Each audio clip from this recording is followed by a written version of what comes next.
Hi there and welcome. I'm Nas, native English speaker, CELTA certified. And the question I have for you today is, are you tired of sounding like everyone else when you speak English? Imagine impressing your friends, your colleagues, your co-workers, even your English teacher with expressions that are not just advanced, but that make you sound like a native. In today's video, I'm going to reveal 10 advanced English expressions that will elevate your language game instantly. So stick around. You really don't want to miss these. So welcome back to my channel. And if you are on a mission to take your English from good to great, you are in the right place. We're diving into 10 advanced expressions that native speakers like myself use all the time, but most learners like yourself miss out on. So if you're ready, let's get started. Let's cut to the chase. So first up, cut to the chase. And what does this mean? It means to get directly to the most important part of something, skipping all the unnecessary details. I said, let's cut to the chase. Enough chit-chat. Let's cut to the chase. How can you use this in a sentence? Let's cut to the chase. What do you need from me? So use this phrase, cut to the chase, when you want someone to stop beating around the bush, to stop talking unnecessarily, to get straight to the point. It's perfect for business meetings or when you're just pressed for time, when you really don't have time for someone's long-winded story. So this is real life application. Use it in business meetings or when you just don't have a lot of time.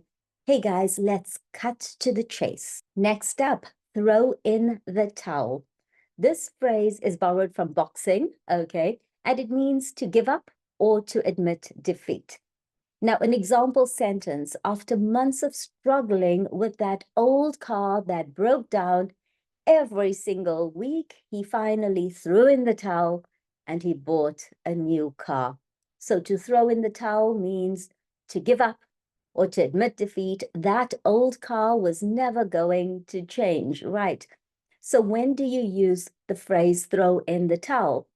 You use it when you or someone else has decided to stop trying because the challenge is too tough or it's just not worth it anymore. Throw in the towel. Sometimes when it comes to relationships, we throw in the towel. We admit defeat.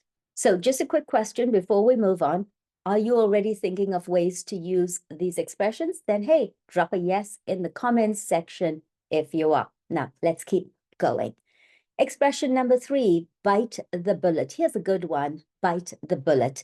And bite the bullet means to endure a painful experience or to do something unpleasant that you have been avoiding. Bite the bullet. What do you hate doing? Going to the dentist? Actually, I don't. I love my dentist. I think he's amazing. But most people hate going to the dentist. So we can use this in a real life application. I hate going to the dentist, but I guess I'll just have to bite the bullet and go. My tooth is broken. My tooth is rotten. My fillings need replacement. So I'm just going to bite the bullet and go to the dentist. This phrase, bite the bullet, is great when talking about facing a difficult situation head on instead of running from it. We can also use bite the bullet when we want to have a conversation with someone. We need to have a conversation with someone. It's a difficult conversation. We don't really want to do it, but instead of hiding, we are going to bite the bullet and address the situation. Bite the bullet. Great, great phrase. Are you ready for the 4th expression that's going to take you from good to great? Great. Take with a grain of salt. And take with a grain of salt means to not take something too seriously or to view it kind of indifferently with skepticism. Don't take it seriously. Take it with a grain of salt. So how can we use this in real life applications? Well, you know that colleague who always says she's going to quit a job. I'm quitting today. I'm quitting tomorrow. I'm quitting next week. Well, I'd take that with a grain of salt. She said it before. She said it over and over again. She never quits. I don't really believe her. I'm not going to take her too seriously. I'm going to take her words with a grain of salt. Now, when can you use this expression in real life situations? Use take with a grain of salt when you're unsure if you should believe what someone is saying, or when you want to express that something might not be entirely true. Okay, so take it with a grain of salt. Don't take it seriously. Next up, and we are halfway through. How's your English feeling right now? More powerful? I hope so. Let's dive into the next set, and we are at expression number 5, jump the gun. Jump the gun? What does jump the gun mean? It means to start something too early, often before you're supposed to. So this comes from running from track. You know, they fire the gun and then you start running. So if you jump the gun, it means that you start something, you start running before they shoot the gun, before they fire the gun. So an example sentence in the real world, he jumped the gun and sent the email before we had a chance to finalize it. Now, jump the gun is perfect for situations where actions are taken prematurely, and it often leads to complications. Do you know someone who often jumps the gun? Maybe he jumped the gun and proposed too early in the relationship, and she said no. Or maybe he jumped the gun and he proposed and he didn't really know who she was. It could lead to complications later. Jump the gun. Why don't you use it in a sentence? Put it into the comments below, and I will be happy to respond. Next up is burn the midnight oil. And burn the midnight oil means to work late into the night, especially on a project or task. I often burn the midnight oil. A good example sentence, she's been burning the midnight oil to get that report finished by the deadline. People often burn the midnight oil when they are trying to get projects in on time. And burn the midnight oil is the perfect expression for when you are putting in extra hours, to explain to someone that you are putting in extra hours to get something done. So you are burning the midnight oil, you are staying up until late to get something done, and it is usually at the expense of your sleep. Now, do any of these expressions remind you of something in your life right now? Please do tell me in the comments below. And if these phrases are actually helpful or new to you, please hit the like button. Expression number 7, are you ready? Hit the nail on the head. And hit the nail on the head means to describe something exactly.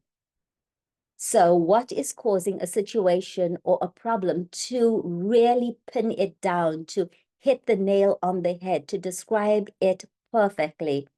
So when she said that we need better communication, she really hit the nail on the head. So better communication, this was a problem, right? This was a situation. And when she said that we need better communication, she really hit the nail on the head.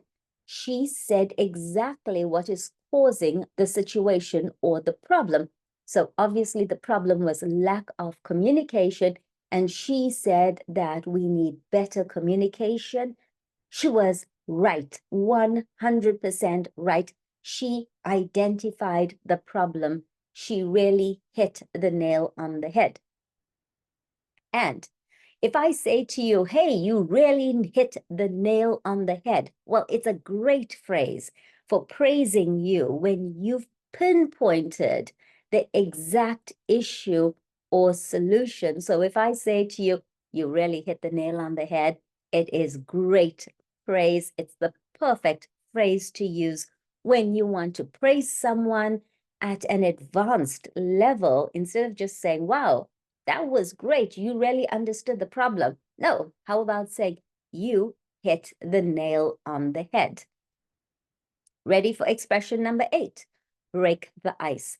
And break the ice means to initiate conversation in a way that relieves tension, a way that makes people feel more comfortable. So how do you break the ice?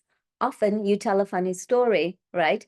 So she told a funny story to break the ice at the start of the meeting. Share an anecdote. You try to connect with them in some way. You tell a funny story. Expression number 9 is go the extra mile. And to go the extra mile means to make a special effort to achieve something beyond what is expected. So it's not just doing your job, but extra. Go the extra mile. So make a special effort. Okay. He always goes the extra mile to ensure that his clients are satisfied. Go the extra mile is the perfect phrase for when you want to emphasize that someone is doing more than what is required. They go above and beyond the minimum requirement. So when you want to talk about someone who is doing more than is required of them, maybe someone who's burning the midnight oil to deliver extra, okay, then you could say this person goes the extra mile. It's a great way to compliment someone. And last on the list, and last but not least, though, keep your eyes peeled. And what does it mean to keep your eyes peeled? Maybe you're thinking, the only peeling I know is peeling an onion, and then I keep my eyes open because I'm crying. No, keep your eyes peeled means to be on the lookout, to stay alert. So, a good example sentence relates to driving, right? Keep your eyes peeled when you are driving. Keep your eyes peeled for potholes if you live in South Africa. Keep your eyes peeled for any signs of trouble on the road. And keep your eyes peeled is a wonderful way, a great phrase, not a good phrase, a great phrase, because we really want you to practice advanced English on this channel. Keep your eyes peeled is a great phrase for reminding someone to stay vigilant, to pay attention. Now, we've covered 10 phrases, and if you're wondering why are these expressions game changers? Are they game changers? Yes, they are. Why? Because they not only make your English sound more natural, but they also help you connect with others more effectively. This is how native speakers speak. So if you really want to connect with others, if you want to sound natural, like and subscribe because we will be covering new phrases every month. Now, just think about it. Would you rather say, I have to do it even though I don't want to, or I guess I'll just bite the bullet? The second one is more expressive and it makes you instantly relatable to native English speakers or speakers who are advanced. So today, we've covered 10 advanced English expressions that will make your communication stand out. It will help you connect more effectively to others. My advice is to use them in your daily conversations to add that native flair to make your English more dynamic and engaging. Now, before you go, I'd like to know which expression is your favorite. Comment below and let me know how you plan to use it.